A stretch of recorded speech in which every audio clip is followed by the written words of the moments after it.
So what's up, everybody? Welcome to another VPN chat. Now I am up early doing this one, and I only do this for one person.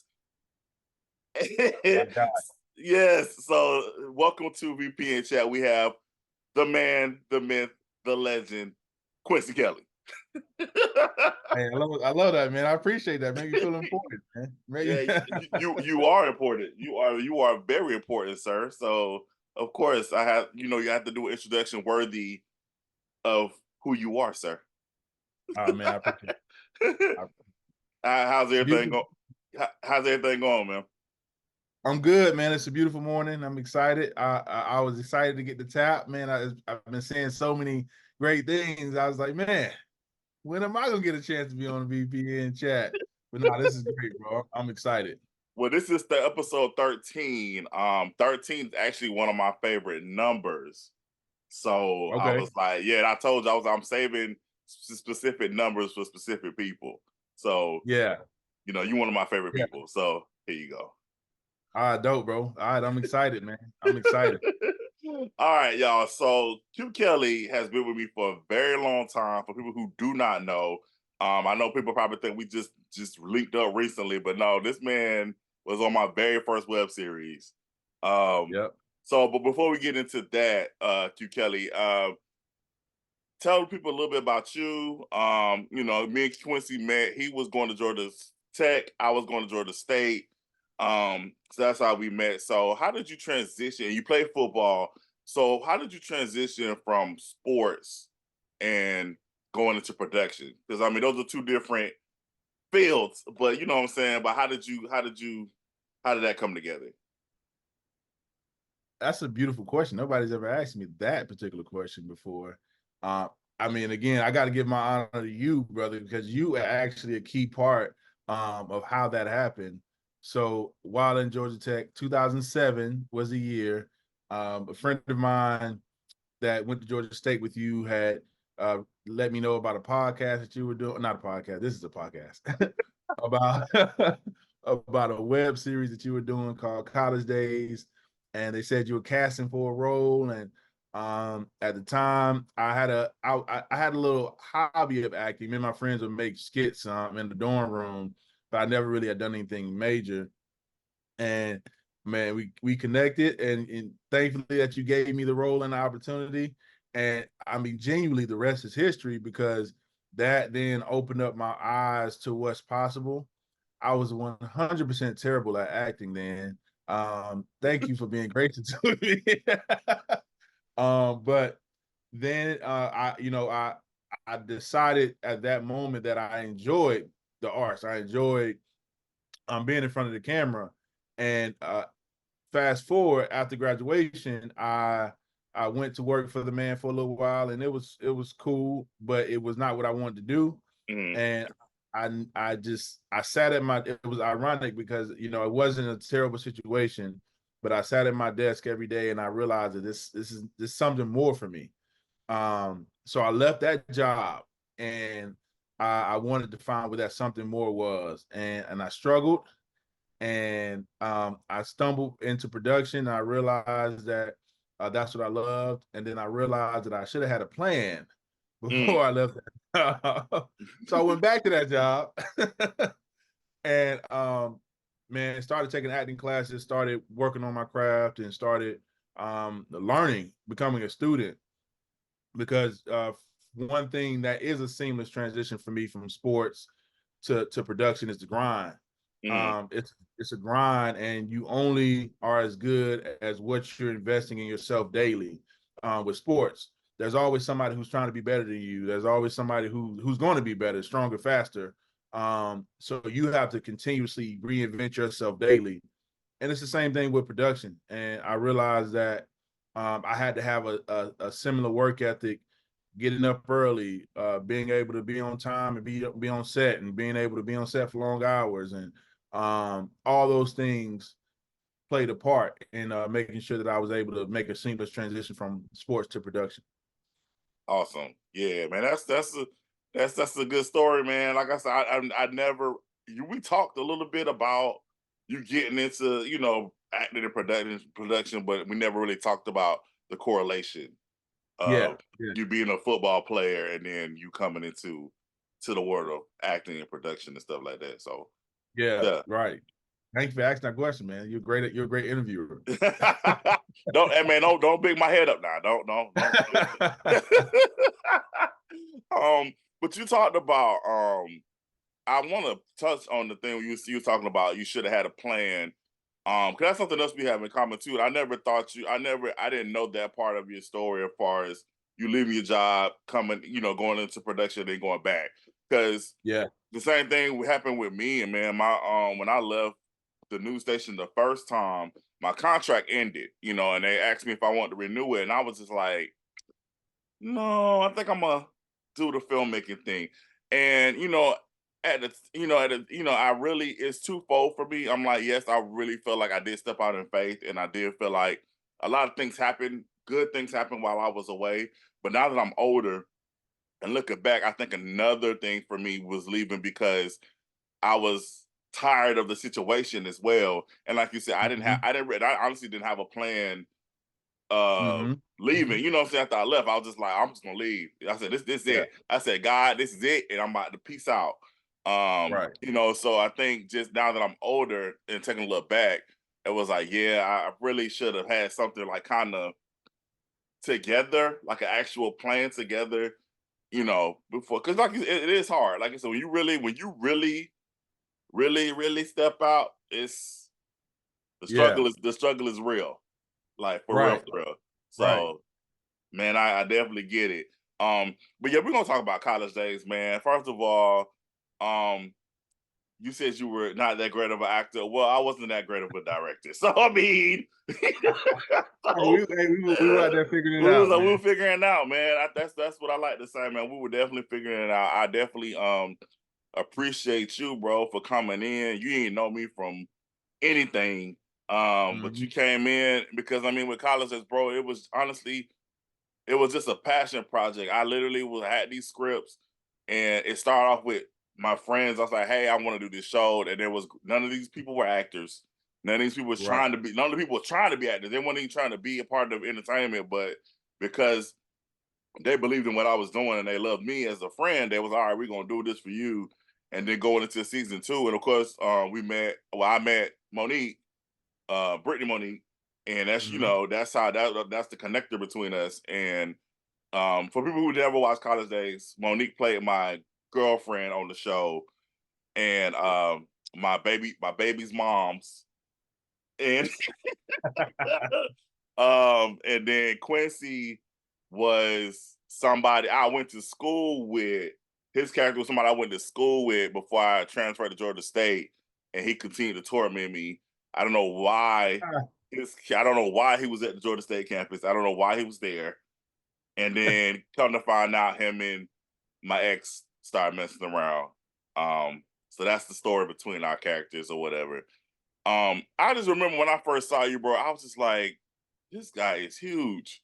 I was like, this guy is huge. And I was just like, oh man, like not that you were intimidated, but it was just like but of course, again, it was two factors. I wanted to make sure because you were new on to what we were doing. I was like, let me make sure I know what I'm doing to the best of my abilities, so this man don't think, he ain't wasted his time. But two, I was like, I might not have said the wrong thing, 'cause this man gonna punch me in the face. Ah. Nah, man, nothing like that. Nah, man, but I think it's just beautiful because again, we only did that one, we did that one season together. I Mhm. graduated and it was just like, we off doing two different things. And I think it was beautiful how we got to reconnect, man. I think that was dope because you reached out to me, right? About Yeah, I thought, yeah, because you had posted something on Facebook, and I remember it was like something about Ohio, and I thought you were working in Ohio. I was like, man, congratulations, man. He was like, nah, we shooting in Augusta. But then I think, yeah, go ahead. no, I wasn't listening laughing, but yeah, I know what you're talking about. Yeah, because it was a station, like a college station out of Ohio, and they Yeah. were airing college days out there. Oh yeah, got, yeah. See, and I think that's another part of it too. Like at that time, I was so green in the industry, I didn't know what any of that meant. So I think I saw you post something about airing in Ohio, and I was like, oh, you got to be in Ohio to air in Ohio. And I think that's another whole part of the journey that, as we talk about, us figuring this thing out, man, I got stories about that. But that was the beautiful part. I respect you and I appreciate you because you weren't afraid to take the time to figure it out and take the stumbles and take the falls that came along with it to get you to the point where you are today. And I feel like that was another key part of our origin story, was that I'll tell anybody. There's nothing that you can tell me to say that I was not a terrible actor back then. But that was the start of our journey to get us to where we are now. Years of training later, years of projects later, and all those things, and we're able to now say, all right, we look where we came from, Yeah. and look where we are now. So Yeah. My favorite scene, and then we'll move on. My favorite scene from College Days is definitely this is gonna sound bad, but this is when Monique slapped you, bro. hey man, I got slapped a few times in life, so I'm not. It's no problem at all. That scene was hilarious. That scene was Yeah. hilarious to me because I don't know why that scene is so funny to me. I think because y'all was calling each other names, going back and forth, and she just hauled off and slapped you. And Monique loved to slap people. Yeah. Shout out to Monique, man. That's my homie. Shout out to Brittany Monique. That's my homie. Weren't we in a library? Was that the library scene? Bro, yes, it was in the library. Bro, I shot, man, shooting College Days. I know I was getting on a lot of people's nerves. I was literally just going in the library, going into the study rooms. I was going any and everywhere, shooting wherever I could. And so, yeah. I really encourage people who listen or watching this to go back and watch that episode, because this we were in the library, so we were whispering. So we were whispering our lines. So because you didn't have no permit, and we were just in there shooting, and it was just like, we're gonna be quiet. So nobody. Oh man. And it was like an intense scene. It was intense, yeah. I remember that. Who was literally, bro, my hair looked a mess, bro. I was like, I don't know why. Oh man. I was like, what is going on with these braids / mini locks? I don't know what was going on, bro. It was just, Bruh. it was so much going on. So much. Yeah, it was a time, man. It was a time. Jeez, not the whispering. I remember that, bro. I was like, y'all, okay, we're gonna do this scene, y'all, but we can't be too loud. You gotta, too loud. Oh man. Oh, Jesus. All right. So the next project that you was after we reconnected, you were on Karma. Mm-hmm. Hey man, playing Derek Gibson on season 2. You were Karma's sister's ex. And talk about that experience, man. You coming in, you came down to Augusta, filmed your stuff and everything. So talk about your journey with Karma and just your how you experienced everything, like what you enjoyed and all that good stuff. Or what you didn't like, or what you didn't like, whatever. Oh man, I think it was a great experience. So at that time, so that was the time when I actually had decided I wanted to pursue this thing for full-time professionally. So I was in the learning phase, man. Again, another time where I appreciate you for giving me the opportunity, because I think as actors, we don't granted the fact that we get to be in front of the camera, and you always gave me that opportunity, and at a time where you saw something in me. And I remember at being on Karma and feeling that was the only time in my that was maybe the first time in my career that I felt like I need to get better. Like it was some moments, and I appreciate you stretching the character where I felt like, man, I got to deliver this better than I can. I got to go deeper. So you ignited a fire in me to wanna learn and to wanna understand how to develop different emotions and how to tap into the scene and how to read between the lines and read the subtext and understand that. Like that was a lot of what I learned while we were shooting Karma. And it was also a time where it sparked my interest behind the camera Mm. of producing, which for those who don't know, plot twist, I produce now. I'm a producer mainly. Um, but that was also a time where it was like, okay, I also enjoy seeing what's happening, how they're setting up the shots and how we're making this scene come together. So that was dope, man. I really enjoyed Karma. I hate it had to come to an end.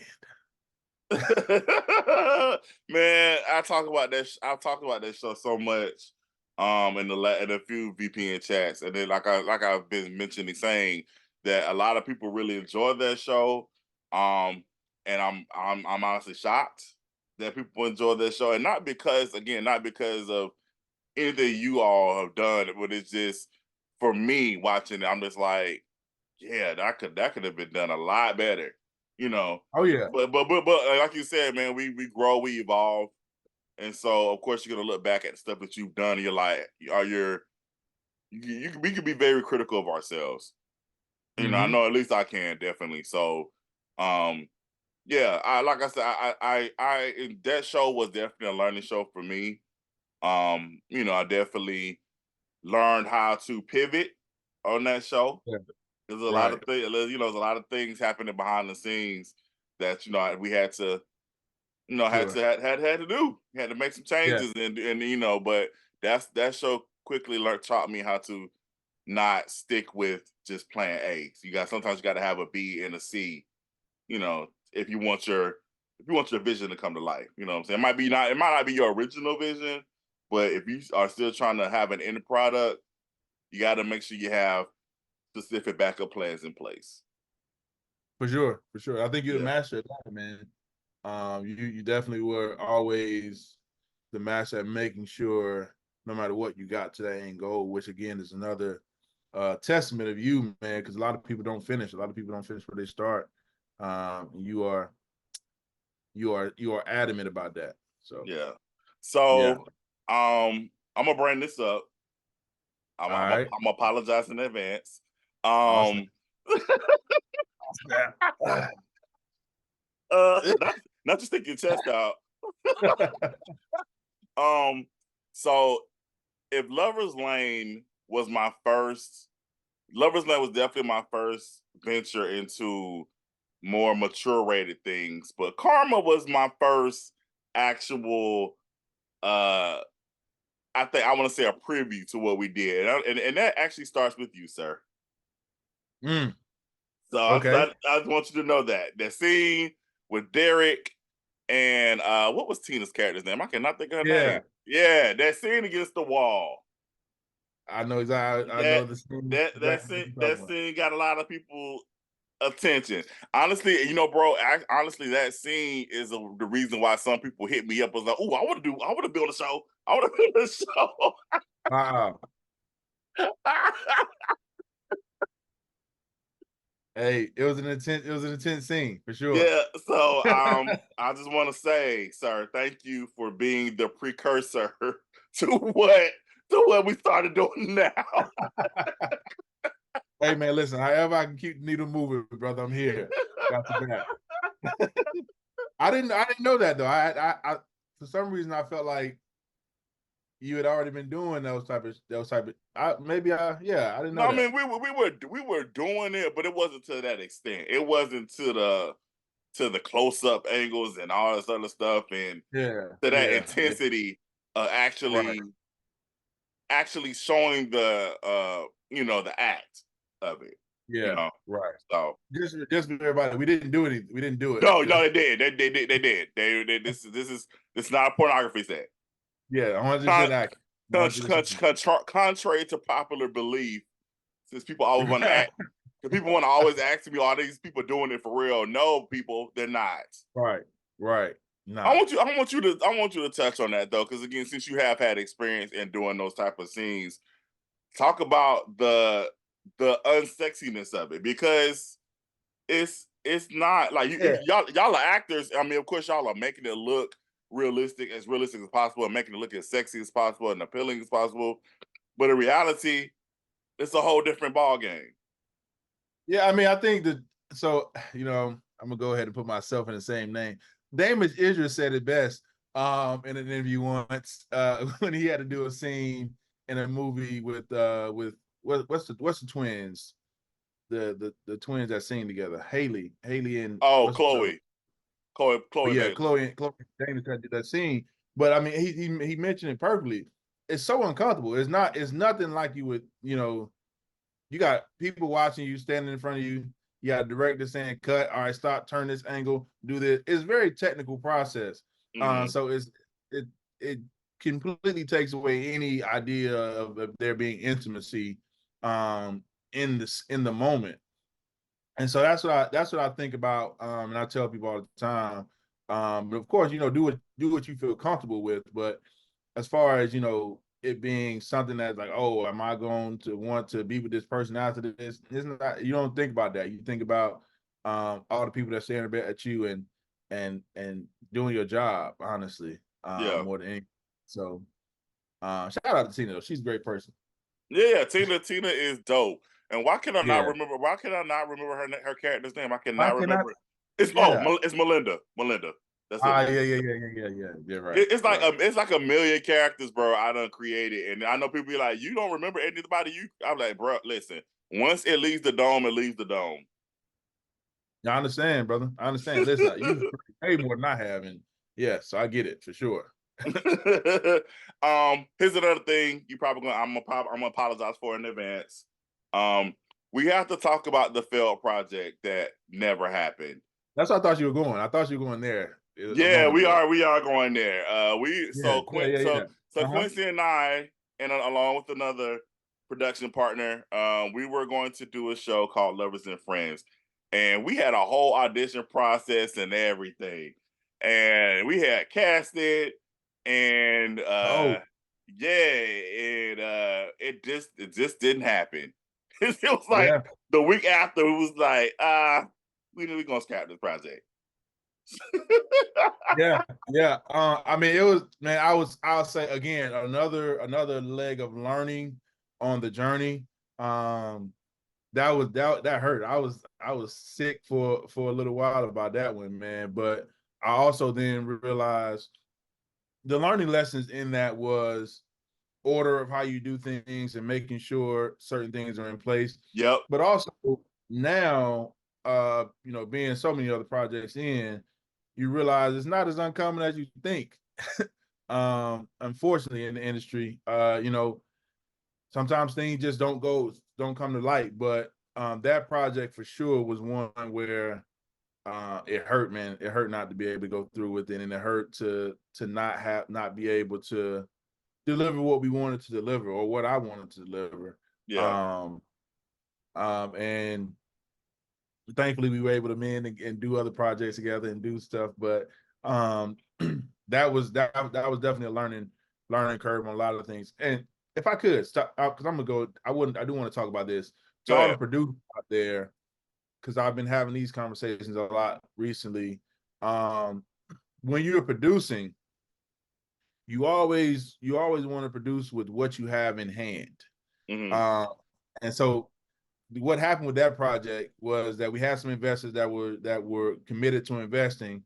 But then once we cast it, like he said, we had locations, they pulled the investment. And so we were left with like, oh, we have no money to shoot this project. So Wait, are you talking about Lovers and Friends, or are you talking about the Oath? I thought we were talking about the Oath. No, we're talking about Lovers and Friends, bro. We're gonna get to the Oh, Oath. We're gonna get to the Oath in a second. oh, dang. Yeah, Going that was back. the web series before I did Lovers Lane. Lovers and Friends. Okay, yeah, I see the order you're going in there. I Yes, see how you're. yeah. Yeah, my bad. Let me go back. Oh yeah. You The about to other say he about to say, yeah, I wasn't so sick about that one. Oh, no, I was sick. So that one I was sick about, to the point of just not being able to honor the commitment. And I think that again, are you editing this? Are you going? Is No, this man, gonna be? this is all raw, bro. It's all Oh, raw. okay. I It's all good, man. Gotcha. Oh, But yeah, no. I think with Lovers and Friends, that was, man, you took me back on that one. Yeah. That was I think it's very important for artists as in general to identify who you are from the beginning. Mm-hmm. Because it's unfair to anybody in the process. That was a conflict of interest at the time where I was going through transitions in my life and trying to figure out stuff. And we had a conversation, and I felt like that project wasn't something that I felt like suited who I was trying to be at the moment. Mm-hmm. And so we didn't go into production. Mm-hmm. And that is, again, that goes back into the order. Same thing with the other conversation about the oath. It's about the order of how you do things. You gotta be able to honor your commitments, but you also got to be able to look yourself in the mirror and make those decisions as soon as possible with respect to those others that are involved. Mm-hmm. And I definitely think at the time we had a little bit of a sour patch, a falling out, if you will. After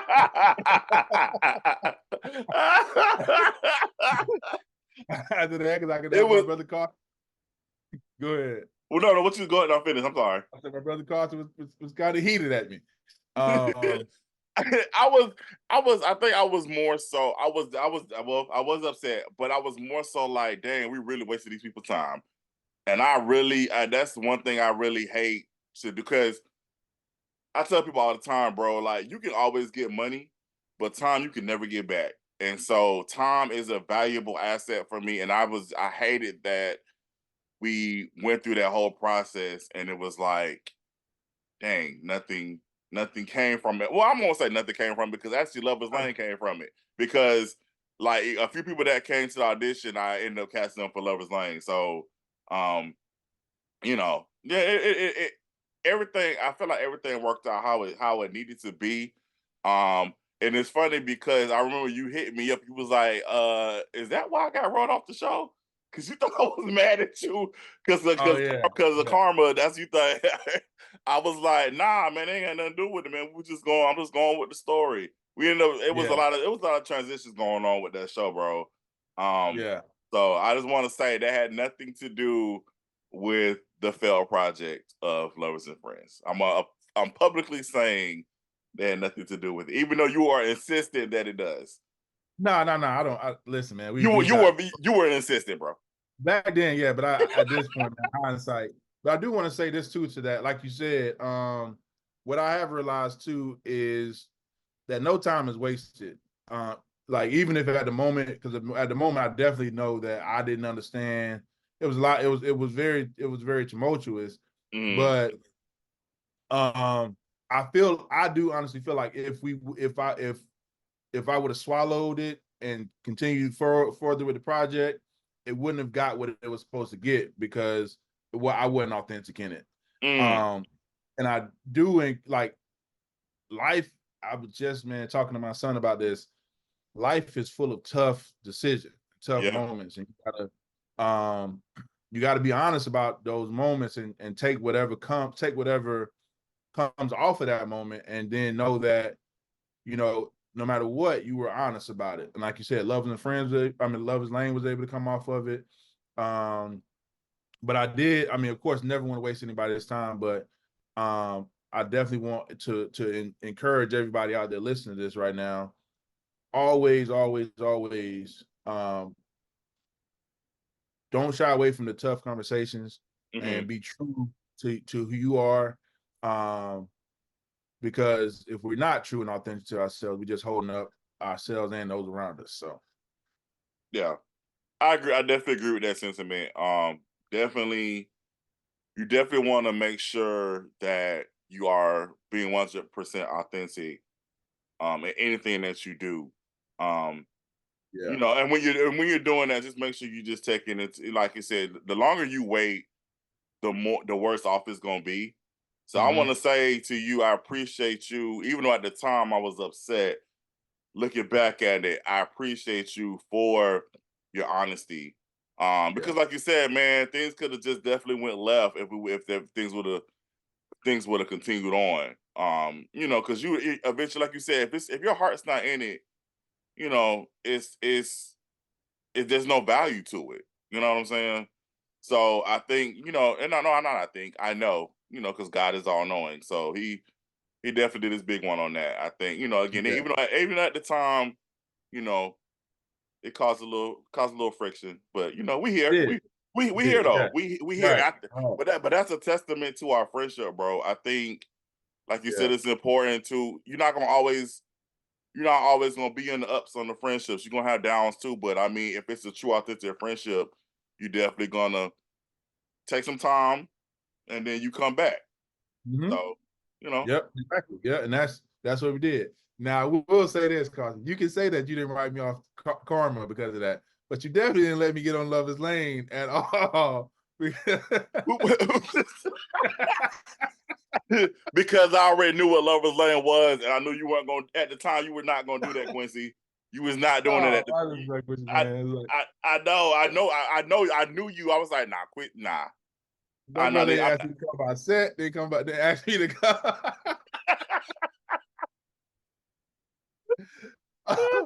Oh man, but I think also too, man, and not to belabor the point, but no, this is a part of the journey too, man. You have to trust also when you have these conversations in the relationship that you build with people.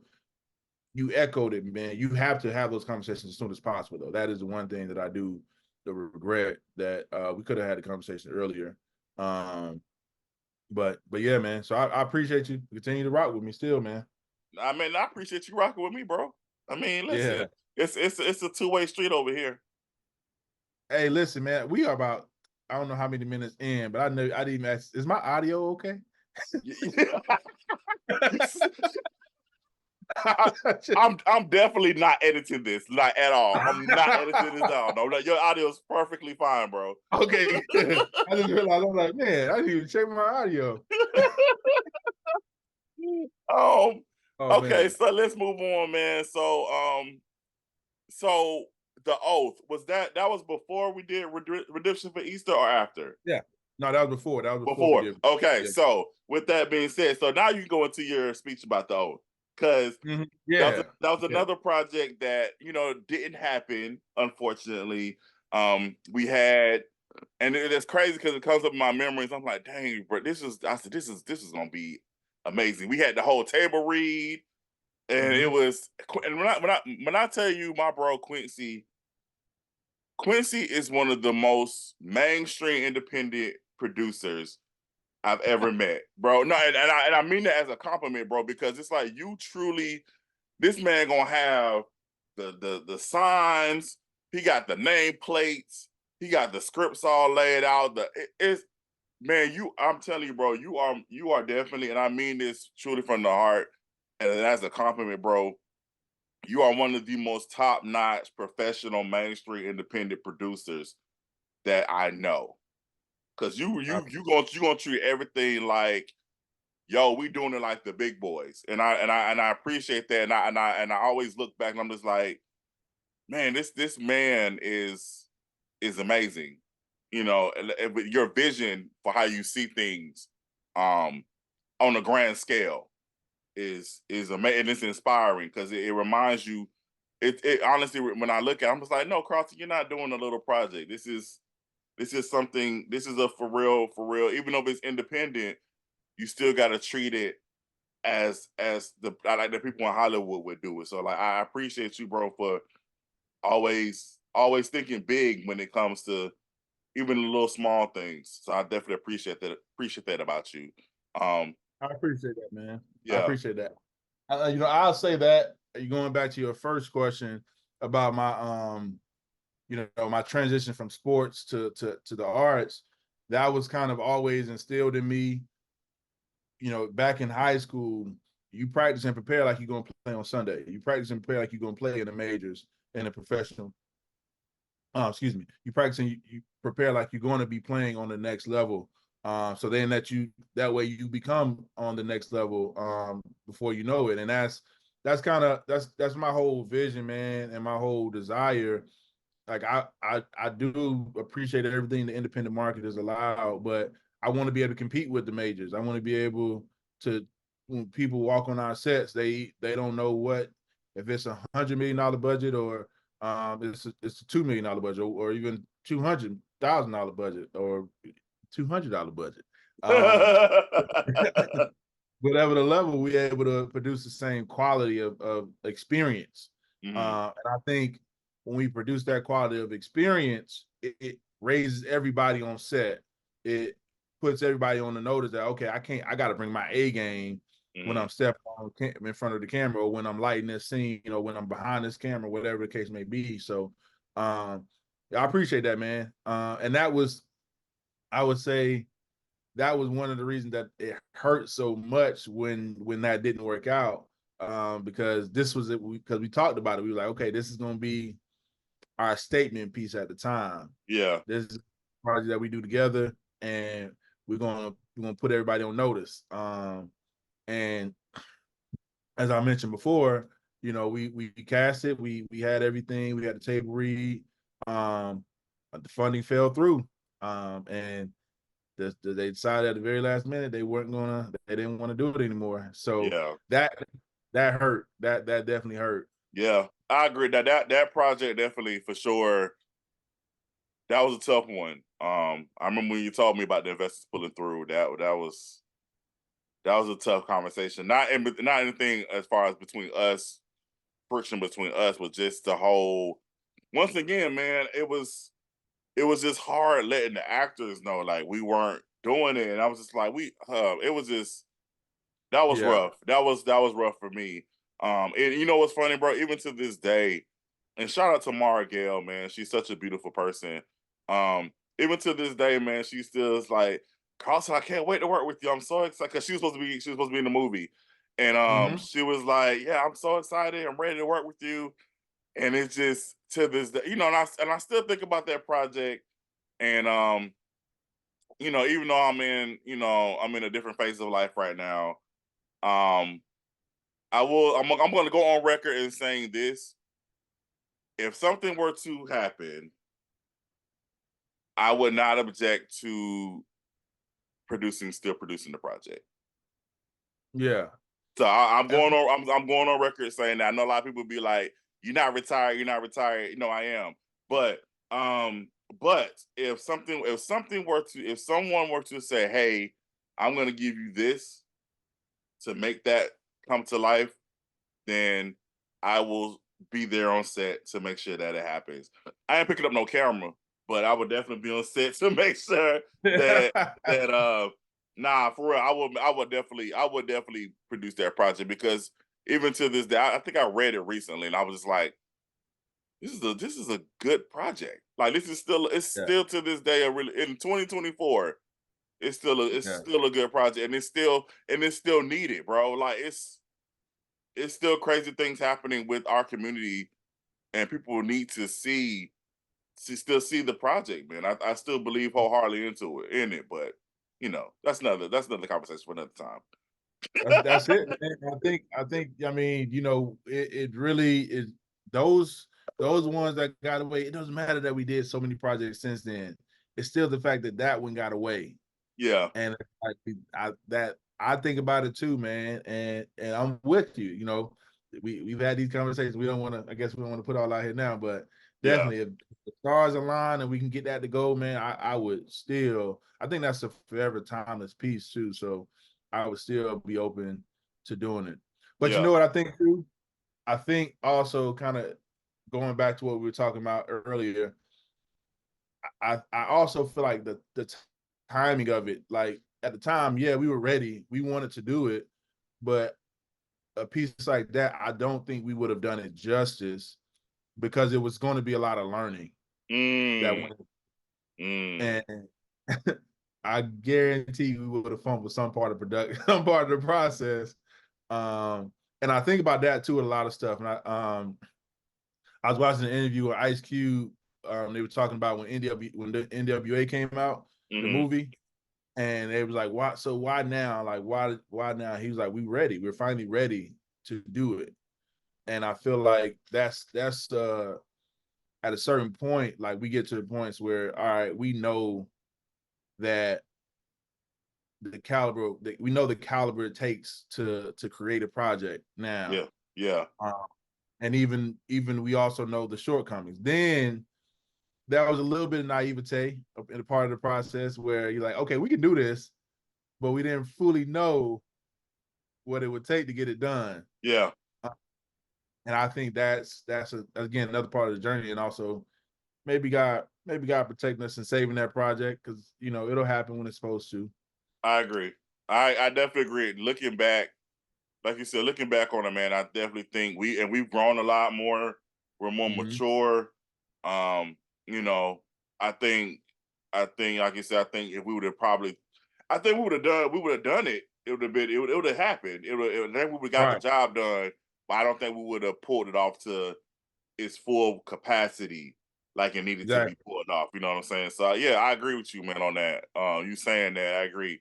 Yeah, man, God is again doing his big one, and you know, making sure that things are properly aligned how they need to be, for because that project deserves that. Exactly. And by the way, that project name did change. It's no longer called the Oath. Yeah. So once that project actually happens, I'm going to go ahead and say it. Once it happens, I know everybody. Like, it was funny. People gonna get on me because I've been saying if like for everything in these Right. last few chats, but no, this one right here, this is a win. When the project, even if I'm not on it, when the project happens, it's gonna definitely make the impact that it needs to make. For Mhm. people who watch it. So yeah, man. Like I said, that project's always gonna be there. It's there. Yeah. It's there Yeah. waiting. So, but that brings us to redemption for Easter, man. And I have to definitely give you and James Johnson a shout out, man, because y'all came down to Augusta, bro, and y'all definitely, man, like I just have no words, bro, man. Like, that was y'all really came and y'all really helped the brother out, and I definitely appreciate it, man. Like because I got the call from Maverick saying they want to do an Easter movie, but the deadline Yeah. was real quick, and I was like, all right, I can write it. I mean, there ain't no problem writing it, but I said producing it, and I was already a few films in with them, and I was like, Mhm. I'm gonna need some help. And so, and Quincy, and I'm gonna say this about you too, bro. Quincy um, always willing to lend a helping hand. It was just me accepting it. That was the issue. I will say I have a problem asking for help, and I have a problem receiving help. Um, Mm. that's something that I've had to work on and work through. So I had to swallow my pride on this when I said, "Yo, I really am going to need some help to pull this off," because we had to shoot it in that week. It had to be done because the deadline was so close. Like I was like, "Yeah, I'm gonna need some help." And thank God I swallowed my pride and I reached out. So I appreciate you and James for definitely stepping in and helping out with the production of that project. Well, I mean, I think also, man, the grace in that is that look at it. We just talked about kind of what happened before we got to redemption for Easter. I mean, we had some fails before we got to that win. And again, I think that's another testament to kind of how the journey goes. I appreciate you continuing to have faith in us. After that, after the Lovers and Friends, after the Oath, because I think we did a great. I mean, we shot that in 7 days. Yeah, yeah, Like, man, but even I remember me and James leaving Augusta feeling so inspired, feeling so I mean, we were hyped, man, because being able to see, like, you had already been doing banging them out, banging them out, banging them out before that. And for us, that was like our first time really, putting that time in for that period of time. And it gave us a new desire. So I feel like redemption for Easter crawls so the wake up call can walk. And mm, so other projects that we produce could walk. And I definitely, man, appreciate you again for setting that tone, man. I tell you all the time, you're a tone setter, you're a pace setter. Um, and so I appreciate you continuously setting that pace for us. oh man, you man, nah, Yeah. they say I'm bad at taking compliment. I'm gonna receive it. Thank you. I'll take Nah, it because appreciate I'll that, just brother. Thank you. yeah because I'm so quick to just come back with another one because yeah, I just like I said, I this that's why I created VPN chat, man. It was honestly for me to give flowers to the people that I work with and everything, but I also have to learn how to receive them as well. So Mhm, that's another thing mhm. that's another thing that I'm working through and working on. So yeah, Yeah. I don't know. I don't know why it's hard for me to take compliments. I don't know why. It's really hard for me to take those. Hey, man, I understand, man. It's, I don't know why either, but I understand. But no, man, that project special. And I talked about this with Chantel, man. That because the acting was so phenomenal to me, man. Like everybody came in and just really they grind and they really came in and became those characters. Man, I talked about that. That was my first time actually crying on set. Mm, When Chantel did her monologue, with shout out to Audrey, Miss Audrey, shout out to her, man. When they did that scene, it was in the bedroom. She was talking yeah, about being raped and everything. Like that was the first time I cried on set. It was because that scene was so heavy. I was like, right. and like I said, the way Chantel delivered it, that was just it was powerful, man. That the energy in that room was just became overwhelming, and Mhm, and then even the scene, the dinner scene, the final dinner scene, when everybody's talking about Easter and things like that, and it was like I said, man, that whole that week was an amazing week, and I learned so much. Um, I just learned so much from everybody, but especially from you. The importance of communication. Um, the importance of communication and definitely understanding, because sometimes we we listen to respond versus listening to understand. yes, And sir. so I learned the importance of listening to understand and Mhm, making sure people clearly understand what you're saying, and also being making sure you understand what you're receiving. right, right. Um, so that's something I definitely learned that week, and I learned from working with you and James that week. So once again, man, I just appreciate y'all so much um for that project. That project special to me because not just because of the message, but because of the lessons that were learned during that week. Yeah, man, I appreciate it. Definitely was lessons learned on both sides, for sure, Yeah, for sure. definitely, man. All right, next thing. What is the next project that we did together? I guess it's For the Love of Christmas too. Is that next? I think I so. I feel like we're skipping steps, but I mean, maybe. I mean, because y'all, me and Quincy, no, me and, like, okay, so everybody that do VPN chat with, of course, we have a relationship, but like me and Quincy are like friends. That's my bro. Like we Right, literally talk like almost every day, like almost right, every, like so. right. Maybe we talk a lot, but we just don't work together a lot. I think that's what it is. That's why I I feel like think we it's some skip. other ones there. That's Yeah, why I feel yeah, like we skipping steps. I was like, I know we did something else together, but what was it? But I guess it was For the Love of Christmas. So I guess that was the next thing.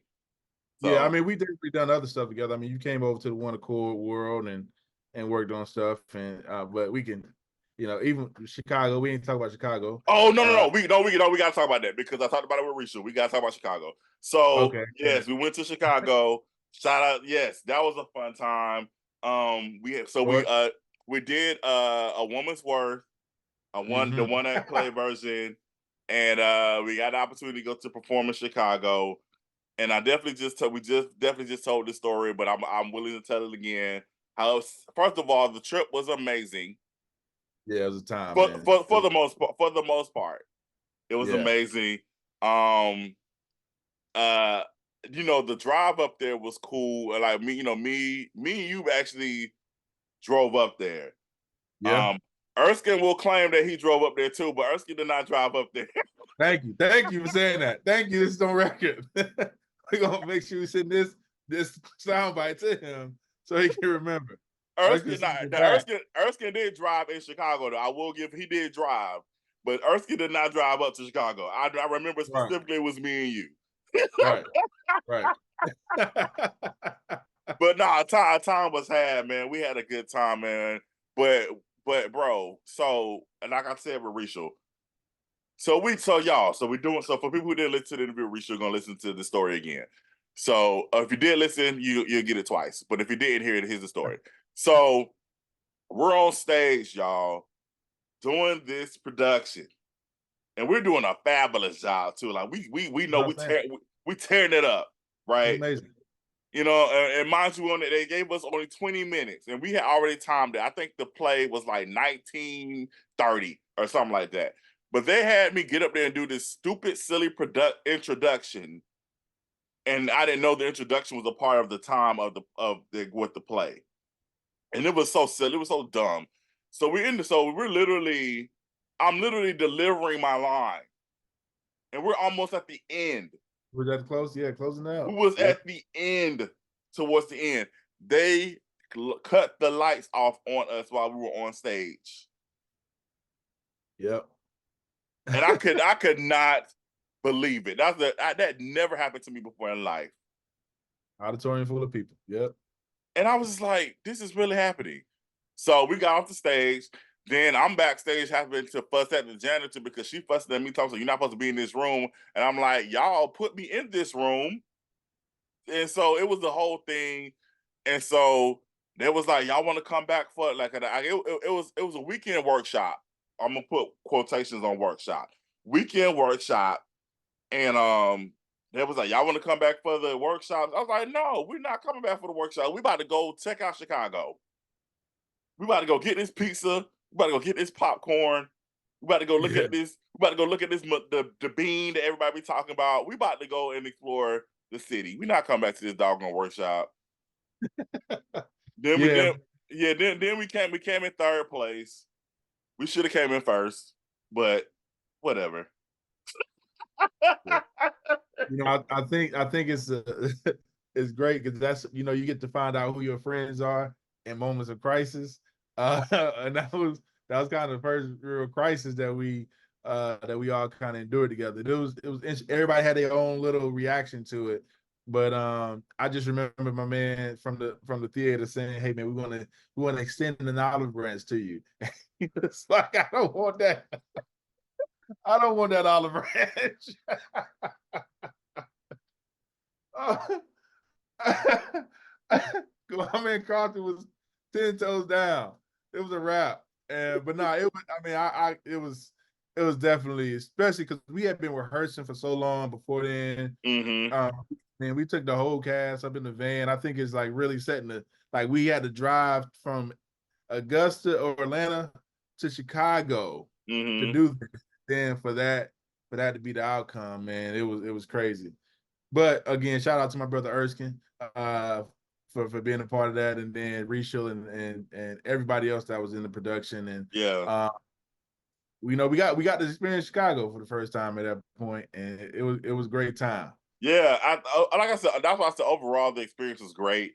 Overall, Yeah. it's something I will always remember. Like it's the group of people that went, we're always gonna have that. No matter what happens in life, we're always gonna have Chicago. And it's funny because we'll bring it up in conversation. Like if a little sects of us are together, we'll bring it up in conversation. We'll talk about Yeah. just, and only we'll know what we're talking about because we were the one that experienced it. Man, let's do a reunion. I see you saying it, man. Let's go ahead and get this reunion tour on deck, man. Let's plan this when the kids out of school for the summer, man. Let's go. No I'm here for kids. no, yeah, yeah. Listen, I'm here for it. Yeah, man. Let's get the I'm band definitely ready. I'm here for it for sure. But yeah, that was definitely an experience. So yeah, so For the Love of Christmas too. Mm-hmm. Yes. Yeah. So that was an exciting time because for me, that was the first time that I did not do any production. Like as far as the cameras and the lighting and all the other stuff. So it was actually the first time that I actually was the director. Like literally, I mean, I directed the other stuff, but I'm also doing everything else too. So this is actually the first time I actually got to actually do the job of the director, and that was it. Um, but what I loved about, so we did the first movie, we did For Love of Christmas 1, and I don't remember exactly. I said I want to do the second one, but I'm not exactly remembering the conversation that transpired of how One Accord got involved in it. I know I asked, but like, how did that? What was the conversation that took place? I don't remember. Yeah, I think yeah. If I what I remember mainly was we opened the studio, and we were like, man, we got to do something together. And I was telling you about all the things that Douglas had to offer as far as production value and all that kind of stuff. And I was like, man, if you ever have anything you want to shoot here, we can do it.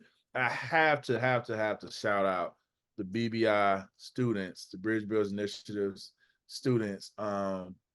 Shameless plug. BBI is One Accord's nonprofit organization, but they, when Carson said he didn't have to shoot anything, that those students, they stepped up and they were able to just really do a great job on the production. Kelsey Corbett, Melvin Williams, Isaac King, Francis Harsbrook, Zion Temple, Brian Jackson, Chase Kelly. So I mean, they just did a phenomenal job, and they made it easier for all of us. I feel like, and they were committed and they were there. So, but yeah, I think it came about. We had that initial conversation when you came to the grand opening, and then it just kind of was like, okay, well, I got something in mind, and then For the Love of Christmas 2 came, and we took it into production. Yeah, man, and it was just, like I said, it was just a beautiful thing, because we had, like I said, from the first one, we had the Aretha Jr. character, and I was Mhm. like, yeah, we definitely need to. The second one needs to be based on them or where they're from, and yeah, and I was like, Douglas would be a perfect place to shoot it. I'm all about shooting on locations, man. I love doing that. So we definitely Yeah. we brought the. It was Donald, Nicole, Sharmika and Ron. We came on down to Douglas, man, and we shot that thing. Shout out to Danita too, man. She was definitely a big help Nita, yeah, Nita on the set as yeah. well, man. You Um gotta edit that. The Nita shine. Gotta cut that in and put that. Oh, she gonna kill me. Oh Nah, no. man, nah, bro. Like, but I that's was why thinking about the students. yeah, yeah. You were thinking, first of all, you think about the students, but side note, that's exactly why I hate naming folks, because you do forget. You be like, there's so much up here. But nah, we shout out to Danita for sure. Because Yeah. she definitely was very instrumental um with the production. And she cooked. Right. Okay. Yeah. She cooked. You know what I'm Yeah. saying? So Yeah. she Yeah. threw down in that kitchen. So man, I would say Danita was definitely mom, Yeah. She does that the work set well. mother.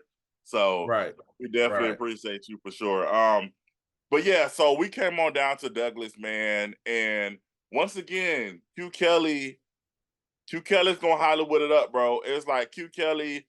We came to the studio. The nameplates was there. We got the scripts. Um, again, it was for me, man. It was beautiful. First of all, I was at the grand opening of the studio. I was there. So that was already beautiful to see you in that element of opening up your first studio. But just actually seeing you with your team, um, that that was like, I was proud. Like I Yeah. was like I don't consider I'm not gonna say father. I was proud as your production big brother. Mm-hmm. Like I was like, I said, that's my bro was doing it down here. Like it was a beautiful sight um to see how you was operating everything, man. That was a joy for me to be able to actually be in your element Yeah. and Yeah. just see you work, man. That was beautiful. And I met so many amazing people through you. Um and I'm so appreciative of the relationships that I now have, you know, with Mm-hmm. with your production, and you but you've always been so open and welcoming to say, I know you always say this. You say, bro, what I got is yours. And I appreciate you being so willing to and being so open, with with who and what you have, bro. So I definitely appreciate that, man, for sure. All love, bro. And I think for me that's what gets me up in the morning, man. It's the excitement of being able to connect people, being able to look up, like I think even I seen you and Bobby Huntley talking a few times on social media. Like I love that kind of stuff. Mm-hmm. I love being able to say, yo, let's two dope people I know now know each other. That's amazing. Now that y'all doing dope stuff, that's amazing to me. So, man, that was one of the best things I loved about For the Love of Christmas too, was just the levels of residual effect that it had for everybody. Of course, we were able to create a dope project, but that was, I feel like, at the bare bones of it. Like, so many people got there can now say that they have worked on a feature film because of what you wrote and what you brought to life. We were able to showcase Douglas. We were able to do so many things and so many different levels because of that moment. And that's what I love and appreciate, man. Yeah. Yeah. It was definitely beautiful. It was definitely the production went seamless. We finished early. We finished Mm-hmm. a day early. Doesn't happen. Um, yeah, yeah. So in hindsight, I wish we'd have used the extra day. And you know why? Because you already know. We talked about with Ron and Sharmika because we there was a scene that Yeah. we had to redo. We could have used that data review footage and then make Yeah, sure we had right, everything. right, Yeah. right. Yeah.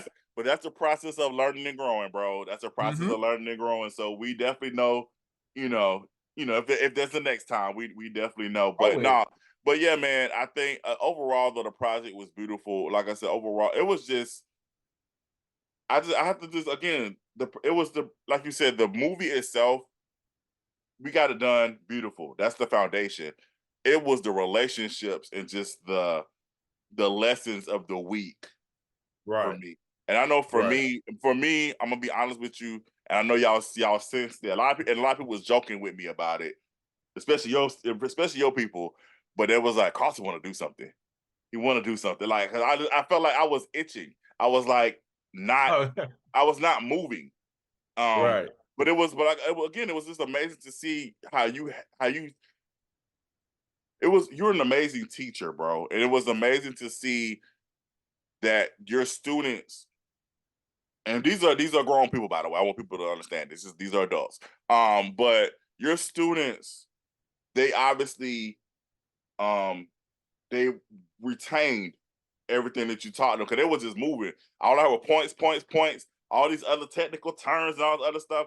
I was like, man, this is amazing. But I still want to Yeah. do something. Why am I not why am I not moving anything?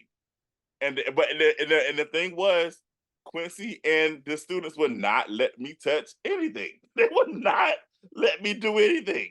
Like they was like, no, you're not doing it. You're gonna direct. That's it. Sit down. Quincy was quick to bring the monitor for me, like for me to look at. He was like, let me get some eyes, bro. Let me get some eyes, bro. It was like it was amazing. Like I got the Yeah. hang of it. I got the hang of it eventually. You know, You the did. first You did. the first few days it was a little rough, but I got the hang of it. I remember looking back one time and you were laid on the couch. I was like, oh, my brother's comfortable now. He's finally relaxed. But I do want to go back real quick to something you said at the beginning of like even with like, okay, we could have used that extra day. That's what I kind of want to like really drive home to all of us that's in production is realizing that we got to take the maximum learning lessons from every production and Mm-hmm. then apply it to the next. And that's how we get better. Like that's what I see is the only difference. It's a couple of differences from the independent market to what the major studio production. One, of course, budget. That's a huge thing. But also more importantly is the amount of um retaining of best practices that you take from one project to the next. Like we're not sitting around saying that, hey, okay, we did that, that's cool. We're saying, no, how could we have done that better? Mm-hmm. How can we do better next time? And now we continue to do better and we continue to get to create better content. And that's what I think is our job as producers whether it's independent producer or studio producer, wherever you at. And I feel like we are on the way to doing those things. Yeah, absolutely, man. Absolutely. But like I said, man, big shout out to just you and your team, bro. Again, For the Love of Christmas too. That's a special project that's always gonna resonate. So I Yeah. definitely appreciate you. Before I let you go, because I did skip a project, I thought about it as you were talking. I know Quincy's mostly producer, but we're not gonna let him get off of here without about shining his acting light, because this man is on Sisterhood 1 and Sisterhood 2. And we gotta talk about that real quick because bro, like you're an amazing actor. I know you said you was rough at the beginning. We all was rough. But like I said, just coming into Sisterhood, you playing that role, playing first starting off as well, I don't want to give Sisterhood 2 away, so I won't say what you are now, but you Elder Cedric Brooks, you coming in. I want you to talk about coming in playing that role for Sisterhood. We're not giving stuff away for the second one because we got the second movie coming out this year, but and you're in that too. But talk about your role, playing that part. Yeah, so I do want to kind of put the timeline together too on that, because we're talking about now 2007, we do College Days Mm-hmm. to now, what was that, 21, So 22? I'm looking at my wall now.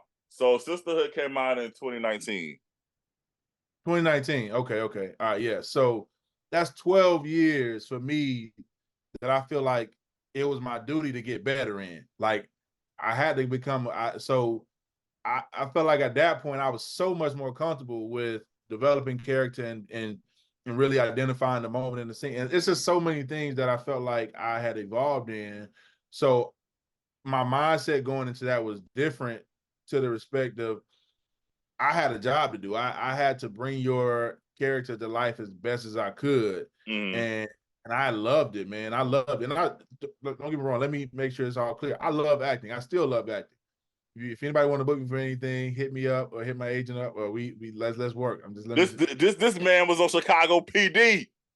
Hey man, This man was on Chicago PD. I do my yeah. So I still love to be in front of the camera, but what I don't love, and this kind of segue, I don't love waiting for opportunities. I Mm-hmm. don't love waiting for somebody to tell me when I can do something or when I can work. So I appreciate Carlton for always hitting me up and saying, "Hey man, I got this opportunity," but also us creating so many projects together. And when it comes to like Sisterhood 1 and 2, man, beautiful job. Seeing your evolution as a writer, director, you've gotten so much better over the years, which is, as everybody, like, again, we went in the library whispering in an intense scene. But so being able to be, have a bedroom scene in an actual bedroom, like, Right. um, was important, and having, being comfortable enough in that moment to be able to go into the character fully, being able to be an elder and actually shoot at a church, not at an Mm-hmm. office building that we tried to turn into a church or anything like that, but it was an actual church. So all that played a huge part in me being able to feel comfortable with being a character, man. And but also, again, bro, your evolution has helped me to evolve and helped me to become a better actor, producer, and anything else I do. No, I appreciate you, bro. Yeah, man. We, like I said, um we did Sisterhood. It was originally a series in 2019. Then Maverick wanted to turn into a film, so then it came out. The actual film version of it came out in 2021. Yeah, So here we are, 3 years later. We shot Sisterhood 2 last year. It's coming out this year. yeah. I was like, I So know we shot Sister too recently, but I was yeah, like, we shot Sisterhood 2 last year. Um, like I told Rachel, and I'm gonna tell you this, bro. You and Rachel are fire together. I loved y'all's chemistry together as husband and wife. And again, I don't want to not giving away what happened in Sisterhood 2, but just that scene, that conversation that y'all were having when the big revelations happened, and I loved how you humanized Cedric. even though Cedric and Amelia are in the church, they're still human and they still have emotions and feelings and they still have real life that they have to deal with. Sometimes, not saying you don't ever lose Christ. You don't ever lose that. I don't want people to get it confused. You don't ever lose Christ. Once you have him, you always have him. However, we still have that human nature in us, Yeah, right? And so sometimes that human nature comes out, especially when situations happen. And so I loved how you all humanize those characters. And like I said, yeah, y'all's chemistry together is amazing. It's definitely yeah. amazing. And I think, I mean, a couple things to that. One, I love working with Risha. Risha is amazing, and I think even like there's something to say when you're able to build chemistry with somebody over a period of time because known Risha since what 2014, something like that, when we Hmm. went before to Chicago. And I love that we were able. I feel like I know her. I feel like we were able to connect, and I think that that's so important too when you go into a scene, especially when you're playing somebody's spouse. Like knowing that person is so important, and so I think me and Risha are phenomenal when we're able to do that and we're able to work together. Write something, man. Write us something so we can do some more work together. Yeah, he's not even listening. No, I'm Yeah, listening. No, no, no. I'm listening. I'm just I'm, playing. I'm so listening. I'm just playing, man. But I definitely felt like that. I mean, me and Risha on camera are perfect. But also, when it comes to all the actors out there, you wrote a character, and I had to really understand who that character was, and I had to understand and develop a backstory for that character. And as an elder in the church, I didn't want to that person has nuance. That person has levels. That Hmm. person came from a place. Nobody came out the womb as an elder, and like, and that was thinking about that and the character and thinking about not only in that moment, but what was his plight to get to that point. And I feel like Reese just always does a great job of pulling that out too and helping to make that easier. But yeah, man, I appreciate it. And I think, I mean, this is no one to get too much into religion, but I definitely think even though we have God, sometimes we can lose him. Sometimes we can not lose him, but lose ourselves in the process of the journey. And that's difficult sometimes too, that slow stray away. But we're not here to talk about religion. Yeah, yeah, yeah, Uh, yeah. I mean, yeah, I mean, just in our relationship. I mean, we could touch real quick. Just in our relationship with God. No, you never lose God. You never lose Christ. You never once you like I said, once you have him, you have him. But you do have those moments where you have those moments where you do let go of his hand. yeah, But the agreed. but the beautiful thing, and I know this sounds crazy, but even though we let go of his hand, he never lets go of ours. He's always right there with us. So, It's like, yeah, yeah. that's the beautiful thing about being in relation with Christ. Mm-hmm. That's the beautiful thing about that, man. So, yeah, I agree. I said if we're gonna touch on it, we're gonna touch on it, bro. I mean, hey, Hey, you can chat, baby. um, but yeah, man. I like I said, I definitely I'm looking forward to the people seeing SistAhood too. I'm looking forward to that for sure. And I want to say this: I loved how Quincy, um, because I actually in the script. I wrote the script in a specific way, and there were certain things I wasn't going to have Cedric say, and I loved how Quincy was like, "Nah, bro, I really think he should say it like this. I think he should say this word."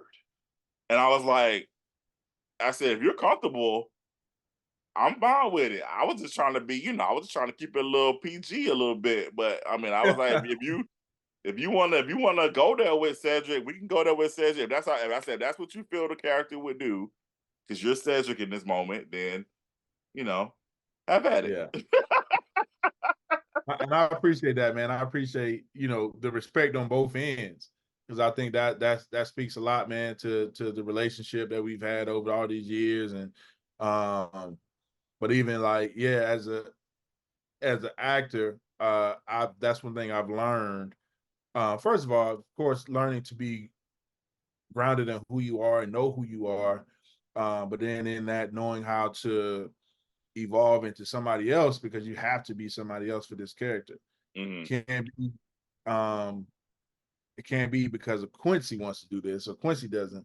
Like, what does this character truly need and develop? So that's why I think it's so important from the beginning, going back way back to our beginning of this conversation, knowing who we are from the beginning is crucial to being able to be a great actor, and developing characters. So Yeah, absolutely. Absolutely. Well, Quincy, I definitely appreciate you, man. We're gonna wrap this up. Is there anything that you want to say? Any encouraging word that you may want to give to people who may be watching or listening to this? start. I mean, my biggest thing is right now, and that's kind of feel like this is the phase of my life. Like you said, I am loving the fact that the teacher role. Bridge Builder Studios, we will be starting our acting and production classes back up here very soon. So everybody be on the lookout for that. You can follow us at BBI Studios on social media, Bridge Builder Studios, Bridge Builder Studios on Facebook. Um, but more importantly, man, as we talk, if anybody takes anything from this, take away the journey, like where we started to where we are now. Going from Chicago to the library to all that stuff to the failed projects. I feel like it has helped both of us to be very, very successful in what we've done and put a lot of stuff, get a lot of projects done. So I just say start. Don't be afraid of what you don't have. The journey will provide as you move forward. And that's it. Awesome. Well, bro, I appreciate you, bro. Thank you so much. And just for the record, I was listening. People was I just want people. I don't want people to think I was ignoring Quincy. I was not. Nah, People like to blow up my phone when they know I'm doing these these podcasts and stuff. So I was like, why is my phone vibrating? Why is talking? listen, I get it, man. I was trying to, bro, the whole time. I'm like, why these notifications? I thought I turned everything off. I'm over here trying to go in and figure out what notifications are still on. So I get it, bro. I get And it. also for the record, none of this will be edited. You're gonna get Right. all the full thing, man. Nah, but no, because this is the beauty of doing this. It's the authenticity. Just the conversations. I did this. I wanted, again, we still gonna keep it. We still got the production of it, but like I said, I didn't want to put too much production work into it. I wanted people to really get the true essence of this conversation, man. And these things happen. You forget names sometimes. You forget Yeah. production sometimes. You just things happen. So Yeah. we're just gonna rock with it. But that doesn't mean that we don't love you less, and that we don't love what we do even any less either. So that's For what sure. that. For sure. But Quincy, bro, I appreciate you, man. Thank you for taking the time out to talk, man. I appreciate you. Appreciate you, brother. Yeah, man. All right, y'all. This is VPN Chat, and we'll see y'all on the next one. Big.